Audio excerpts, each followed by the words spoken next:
This episode of Box Office QBs is brought to you by Rival Fantasy, where you and your friends can gather, bet on sports, and play fantasy games all year round. All you have to do is go to joinrival.com/boxofficeqbs, and you'll get $25 of free play and a $10 voucher whenever you make your first deposit. Now, that deposit up to $200 will also be matched by Rival Fantasy themselves. So ensure you get all that cash and have all the fun you can with your friends. Again, go to joinrival.com/boxofficeqbs. And welcome to Box Office QB's Nerd Shit Edition. I'm Gerald, and today, of course, we're doing all the nerd shit. I'm even wearing my Flash, and he has the Simpsons shirt. My friend Ahmed's with me. We're talking about Loki. Loki Season 2 has premiered. We got Tom Hiddleston back as Loki, Owen Wilson back as Morbius. We have a few new friends joining us, and we have Jonathan Major, of course, making his MCU debut, return, in the show where he will be playing Victor Timely. Got a lot of stuff in a quick 48-minute episode. Ahmed, what are your first initial reactions? I was glad to just see Marvel's back and retelling the story of what's going to happen with the series going forward. I was getting really tired of the spin-offs and the origin stories, so I'm glad to see that we're back in action. I'm ready to see how much forward we go in the storyline. For sure, there is a different feeling between an origin, or I guess, for lack of a better terms, a filler, than something that progresses the story like Loki. Loki is very essential to this next phase, or the next several phases of the Marvel Cinematic Universe.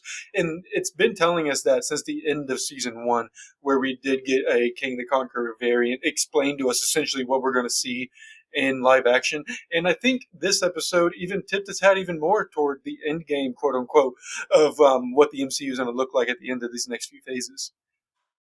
And Yeah, actually, I'll get a little bit into that if you don't mind. Because as we know, in the end of season one, Kang discussed how if he didn't have this sacred timeline where he he ends up who where he's at, remains. if he doesn't have he who remains at the end, if this sacred timeline isn't the only timeline, it's going to birth other timelines where other he who remain variants are going to start a war and get all the bad people into one place and just end everything. And he straight up said that. And then again, in this episode, season two, we get a recording, it sounds like, of Kang talking to who is later revealed as Ramona Renslayer. Now, in the comics, Ramona Renslayer is actually the love interest of Kang. Kang the Conqueror goes around conquering lands, conquering countries, conquering anything he can touch and will see. And the one place that he leaves to the very end is Ramona Linslayer's world, where she, I believe, is the princess, from what I understand, of that world. And he lets her live and lets their kingdom live. There's a whole bunch of convoluted story that goes on. There's a little bit of backstabbing. Ramona Renslayer ends up killing him. So we hear him again in this little voicemail type thing that you hear, talking to Ramona, saying, "You were a very valuable part in this war." And Mhm. again, hinting at that big war that we already know the title of the next few Avengers movies, including Secret Wars. I can almost bet your money that this show, especially this season, is going to have a huge impact into how Secret Wars looks. Oh, agreed. Yeah, so I'm excited for it. Loki, for all intents and purposes, as Gerald mentioned, has been essential to this storyline. He's been essential since the very beginning. Um, and so to kind of see him continue to carry on the story, it kind of makes me think I shouldn't have slept on Loki. The Thor sequels have not really been my favorite, but just knowing how important Loki is, it's something that, like, okay, I really need to watch it. I mean, whenever you guys would talk in the group chat about who Jonathan Majors was, I was like, I don't know what this is. And then when I finally saw, him as He Who Remains, I said, oh wow, this is huge. And then of course him as Kang the Conqueror, it's like this is a major story that, if we sleep on this, well, and also, not to muddy the waters here, but after a very underwhelming, um, Secret Invasion, after a very underwhelming series with Nick Fury as the main character, I think Marvel fans are owed something that's gonna knock them off their feet and really just kind of impress them. Mm-hmm. You've done such a great job, but now is like when you still got everybody's attention. Roll with it. Let's go. Absolutely, roll with it. And Marvel's no stranger to having big name actors do great things on in its portrayals. But I think that this cast is one of those shows where you look at and it's just holy shit, this is a good cast. Owen Hmm. Wilson, Tom Hiddleston, Sophia Martino, excuse me, Gugu, and excuse me, I might be saying her name wrong. Gugu Mbatha Raw, I think is how you say it. She is Ravona Renslayer again. Tara Strong is Miss Minutes' voice. There's a bunch of really great actors and actresses in this show. I really enjoyed getting OB's Hui Kwan's OB in this one. That was a lot of fun. Getting to see him again. I read that he even got a lot of say and a lot of freedom in his part. So he really made the character his own. And I think you can see that in here. Yeah, Ke Kwan like steals every scene that he's in. I hope we get to see more of him. I really hope he's an important figure in in the rest of the season. Um, he's been enjoying a pretty badass year. I don't know about you, Gerald, but feels like this year has been the longest year ever, and I don't mean that in a bad way, It's but taking a while. it's taking a while. Yeah, like a lot of shit has happened this year. Get to it. And we've had like cool things happen and bad things happen. Cool thing is Kuhei Kwan, won an Oscar. Brendan Fraser won an Oscar, and Kuhei Kwan, is like just killing it right now. So good for him.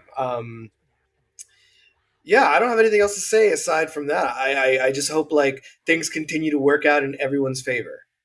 Yeah, and I do hope that like if multiversal stuff confusing you is the reason why you don't want to watch this show.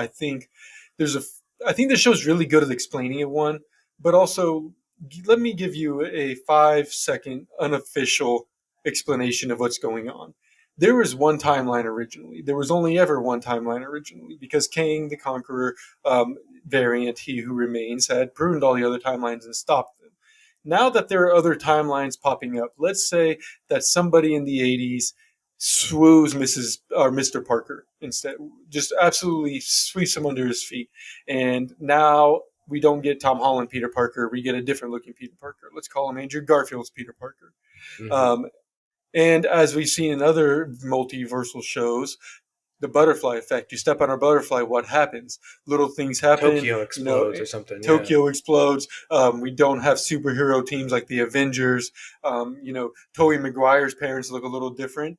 And in that world, there were no other superheroes, right? It was just Spider Man being the only one. There was a mention of Doctor Strange, but it was very slight.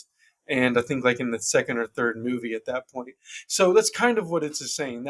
Now that these timelines are branching out, technically these universes have always existed. They're not just starting now in 2024 with the rest of the Marvel Cinematic Universe. They have passed. They have the 80s. They have the 70s. They've always existed because instead of being pruned in the 60s or in the 1800s or in the 1200s, whenever the hell they got pruned, they just continue to exist. Right. And So this I'm is hoping that kind of helps people understand it a little bit.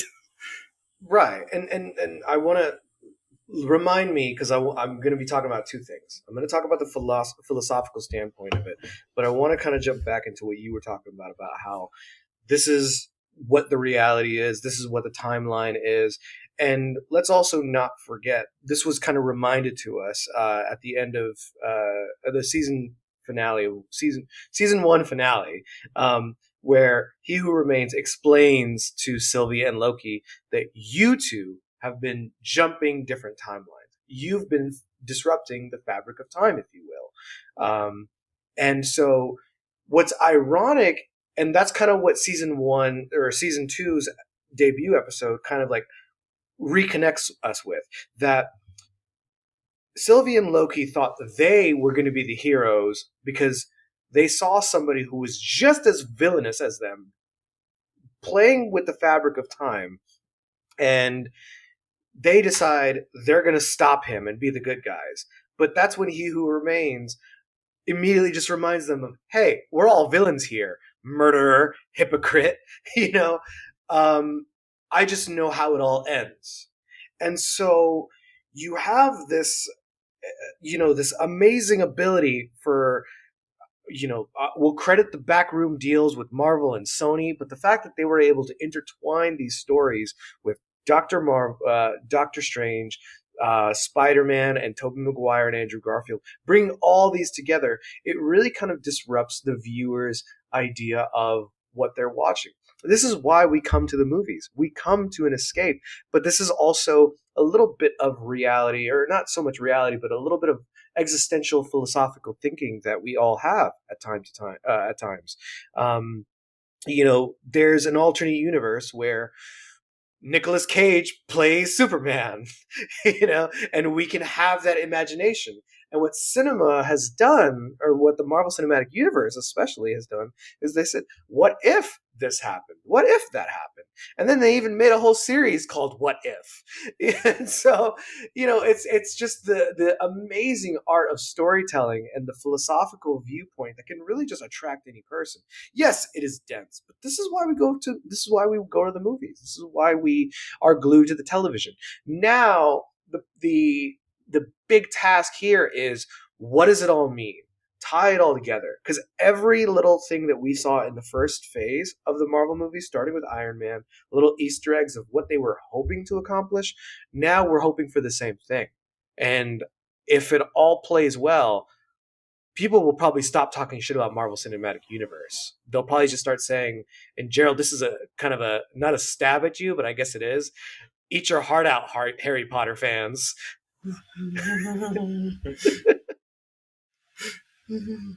We do. Um,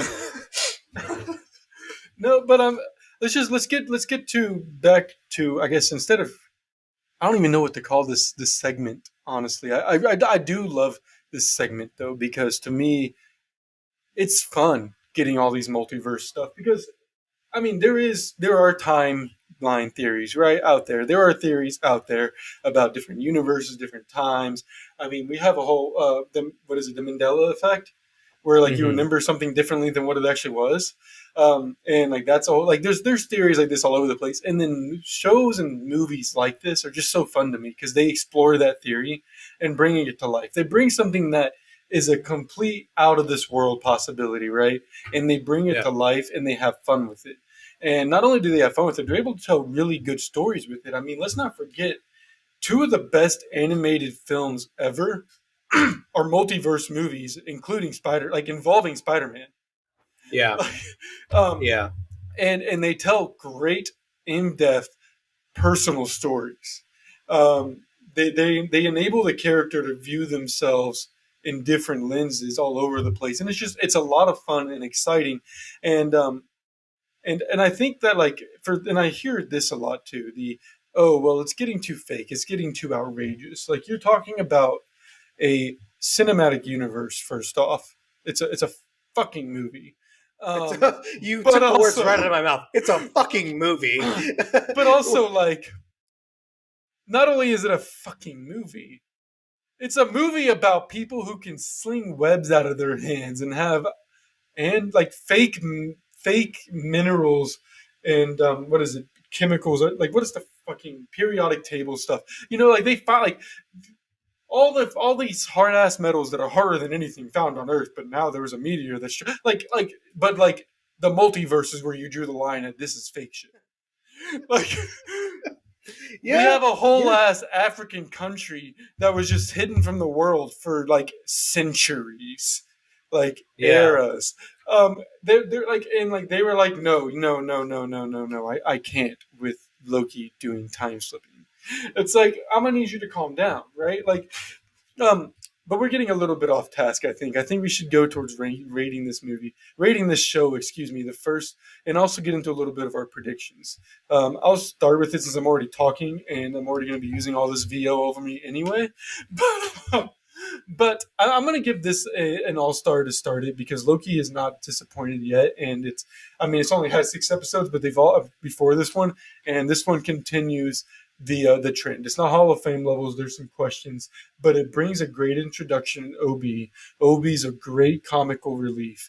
From what I can tell, he doesn't have any comic ties. There's a few Marvel characters with the name on a bear, but I mean that's also a Greek mythology term, so it's not really a Marvel centric term. Obi's actual name. Um, and we get Loki back. I loved Loki again. Tom Hiddleston, Owen Wilson. This might be my favorite Owen Wilson portrayal of his entire career in Morbius. And I'm just like, and I love Owen Wilson. He's a fun guy, but like he's just, I don't know. He brings something to this. that makes me feel and want his character to just strive and survive, you know? So, as for predictions, I think we're going to get a lot of different timelines in this. I think we're going to see them all, especially if the post credit scene. No spoilers in this one yet because I don't want to spoil it just for anybody yet. But especially if that post credit scene, the thing we heard that character say makes me think they're going to try out a lot of different things. Well, yeah, because it's reclaiming. It's about reclaiming something that you once you thought was lost to you. Hmm. Um, I have the prediction that it will leave us. I try to be optimistic, but we haven't really had a positive trend of different Marvel series, if I can be frank. Some of them start out very, very strong, but then they have kind of a weak ending. Um, and so I'm hoping that we don't have that with this series. I hope that it'll still leave us on the edge, and I hope that it'll open the doors for Miss Marvels or the Marvels whenever that comes out, and then it'll just continue on from there. Um, I'm just predicting that you know we won't have to wait too long. That's my biggest hope, and that's my biggest prediction. All right, very interesting. Very interesting prediction for both of us. Very interesting show, fun show, great show. Surprisingly funny, but Oh, I do I've think. given an all star. Oh, I didn't even. I completely missed it. Sorry, I got a trade on my Rival Fantasy app that came in, so I checked it out real quick. Speaking of Rival, we should do our last ad read before saying sayonara to y'all, and giving you one more little piece of information on this show. So again, make sure you guys go to joinrival.com/boxofficeqbs and sign up for Rival Fantasy right now. You can play fantasy sports. You can bet on different players. But again, joinrival.com/boxofficeqbs. You'll get $25 of free play, a $10 voucher, and your first deposit will be matched up to $200. So once you make that first deposit after signing up, you'll get all that and more and a ton of fun with your friends. All right, so now that we're done with that ad read, we can get back to real shit. Um, I will say this: Marvel put all of its eggs in this basket, I think, because this show is it's a platform setter. It's an exposition dump per se. Okay, instead of getting that 30-minute exposition dump in the next Avengers um, Secret Wars movie, you're gonna get this 2-season long Loki exposition dump that's gonna give you all the information you need as to how Secret Wars started and why Kang is such an asshole. But that's it for us. For Ahmed, I'm Gerald. This has been Box Office QB's Nerd Shit Edition. See y'all later.